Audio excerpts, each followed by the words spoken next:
Anne kolay gelsin. Topla bakalım, ne yapıyorsun? O biber topluyor. Göster bakalım biberleri şöyle. Evet arkadaşlar, annem biber topla. Topla bakalım biberleri. Topluyor. Köy hayatı arkadaşlar. Köyde hayat. Karadeniz hayatı. Son hasatlar. Karalahana, ıspanak, morul, mancar, biber. Vay be. Annem böyle elini alıyor. Bakınız.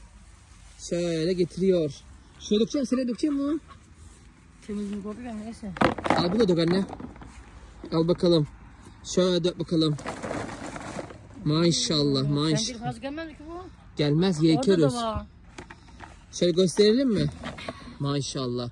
Şurada da Arkadaşlar şöyle ıspanaklar. Karalahanalar. Mancarlar. Köyde hayat var böylesine. Köyde hayat. Pırasa o yanda. Hadi bakalım dostlar, buyurun.